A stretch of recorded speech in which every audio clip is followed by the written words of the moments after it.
You're staring at the ceiling again, replaying every conversation, decision, and possibility. Your mind won't shut up. It's like a relentless radio station stuck on a track of worries, and the volume knob is broken, and nothing even feels certain right now, does it? The ground beneath your feet feels shaky, and every step forward seems to lead into a fog of unknowns. This constant mental churn, this overthinking, it's exhausting. It steals your peace, your presence, and your joy. What if you could just stop overthinking everything?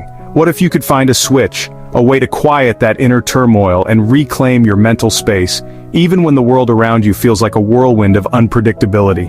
I see you, and I understand that feeling deeply. It's a place many of us find ourselves in, especially when life throws its inevitable curveballs. The human mind is wired to seek patterns, to find answers, to create certainty. So, when certainty is scarce, our minds can go into overdrive, desperately trying to fill in the blanks, often with worst-case scenarios. But here's the good news. You don't have to live in that state of perpetual mental overwhelm. There are powerful, practical, and science-backed strategies that can help you navigate these feelings and find calm amidst the chaos.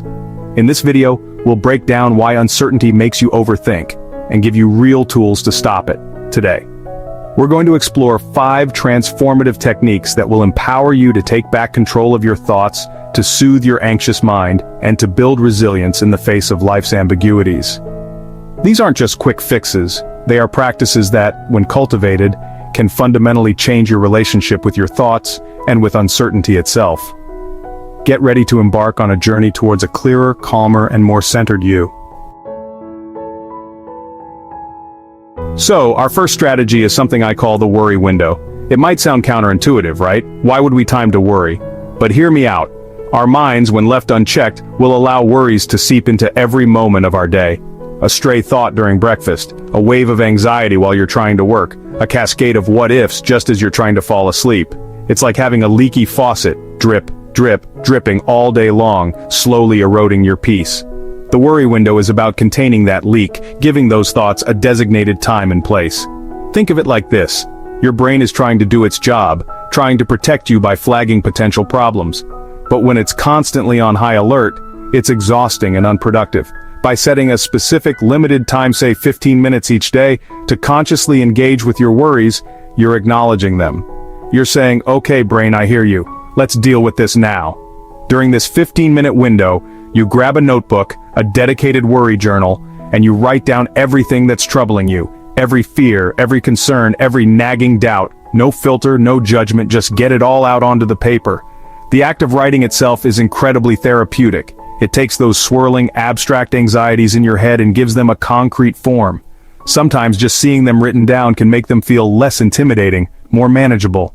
This isn't about solving all the problems in those 15 minutes, it's about acknowledging them and externalizing them. It's about creating a boundary. Once that 15-minute timer goes off, you close the notebook. This is crucial. You then consciously tell yourself, okay, I've done my worrying for today. I've given those thoughts their space. Now for the rest of the day, if a worry pops up, I'll gently acknowledge it and remind myself that its time will come tomorrow during my next worry window. This act of deferral is incredibly powerful. It takes practice, of course. Initially, your mind might resist, but with consistency, you're training your brain. You're not suppressing your worries, you're managing them. Our next tool for combating overthinking, especially when everything feels uncertain, is a wonderfully simple yet profoundly effective technique called the October 10th 10 rule. This rule is all about gaining perspective, about stepping back from the immediate intensity of a worry and evaluating its true significance over time. So often, when we're caught in the grip of overthinking, our problems feel enormous, all-consuming and permanent. The October 10th 10 rule helps us to challenge that perception. Here's how it works. When you find yourself spiraling, fixated on a particular problem or decision, take a moment to pause. Then, ask yourself 3 crucial questions. First, how will I feel about this in 10 minutes? Often, the immediate emotional sting of something might be sharp, but even after a short period, its intensity can fade. Maybe in 10 minutes, you'll have taken a few deep breaths, or the initial shock will have passed and it won't feel quite as catastrophic. The second question is, how will I feel about this, or how much will this matter in 10 hours? This pushes your perspective further out. Will this issue still be dominating your thoughts after a night's sleep or a day's worth of other activities and experiences? Many of the things that cause us acute stress in the moment tend to diminish in importance as the hours pass. Other priorities might emerge, or the emotional charge might naturally dissipate. And finally, the third question: how will I feel about this, or how much will this matter in 10 weeks, or even 10 months, or 10 years? This is where the real power of the technique often shines. When you project forward to 10 weeks, 10 months, or even further, a vast majority of the things we overthink today will have become insignificant blips on the radar. They might be forgotten entirely, or at least their power to cause distress will have dramatically reduced. This isn't about dismissing your feelings in the present moment. Your feelings are valid. But it is about contextualizing of those feelings. It's about understanding that our immediate emotional reactions can sometimes inflate the perceived importance or longevity of a problem. The October 10th 10 rule acts as a reality check, helping you to differentiate between a genuine crisis and something that, in the grand scheme of things, is relatively minor or temporary. Think about past worries that consumed you. How many of them still hold that same power over you today? Chances are, very few. This rule helps you apply that hindsight in real time. If you realize that the issue you're currently overthinking is unlikely to matter in 10 weeks, let alone 10 months, then it begs the question, is it truly worth the immense mental energy and distress you're expending on it right now? Using this rule consistently can train your brain to automatically assess situations with a broader temporal perspective. Chapter 3. Clearing the mental clutter, the freedom of a brain dump. Now let's talk about a technique that is both incredibly simple and profoundly liberating: the brain dump. Imagine your mind is like a computer with too many tabs open, too many programs running simultaneously. It slows down, it glitches, it might even crash. A brain dump is like closing all those unnecessary tabs, freeing up processing power, and allowing your system to run smoothly again. It's about getting all those swirling thoughts, worries, ideas, and to-do lists out of your head and onto paper.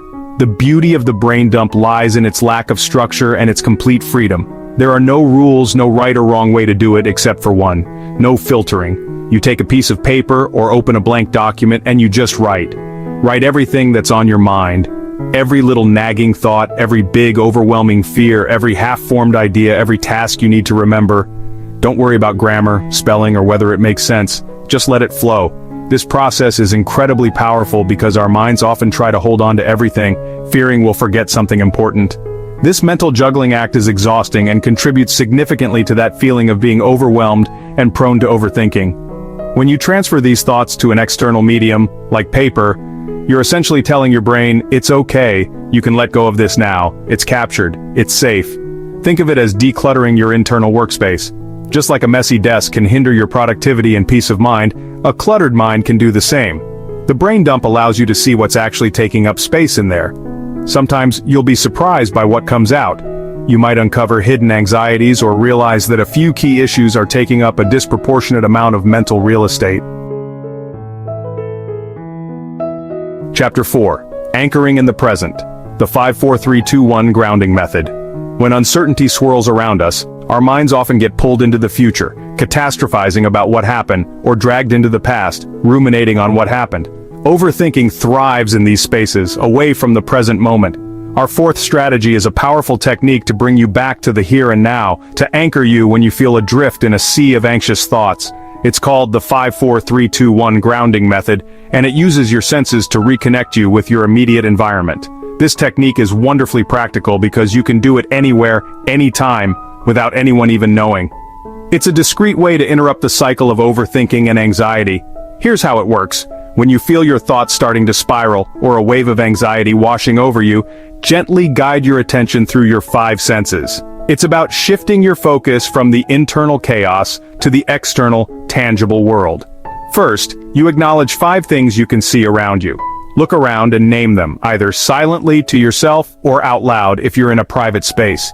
It could be the pattern on the rug, a picture on the wall, the color of the sky outside your window, a crack in the pavement, the way the light hits an object. Don't just glance, really the details. The shape, the color, the texture. This simple act begins to pull your attention out of your head. Next, you identify 4 things you can touch. This could be the fabric of your clothes, the coolness of a table surface, The smoothness of your phone screen, the warmth of a cup in your hands, or even the feeling of your feet on the ground. Actively feel the sensations. This engages your tactile sense and further grounds you in your physical reality. The more you can focus on the physical sensation, the less space there is for racing thoughts. Chapter 5. Embracing the unknown, making peace with uncertainty. Our final and perhaps most profound strategy is about shifting your entire relationship with uncertainty itself.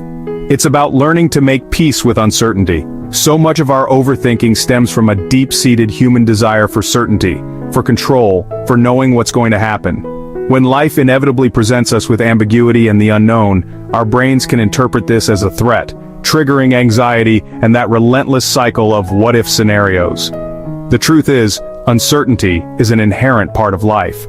We can't control everything, and we will never have all the answers.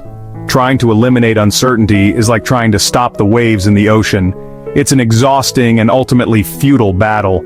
Instead of fighting it, what if we could learn to navigate it, to build a mindset that not only tolerates uncertainty but perhaps even finds a sense of acceptance or even growth within it? Your brain doesn't necessarily need certainty to feel safe. What it often craves is a sense of agency or control. While you can't control external events or the future, you control your responses, your mindset, and your actions in the present moment. This is where your true power lies. Shifting your focus from trying to predict or control the uncontrollable to focusing on what you influence is a game changer.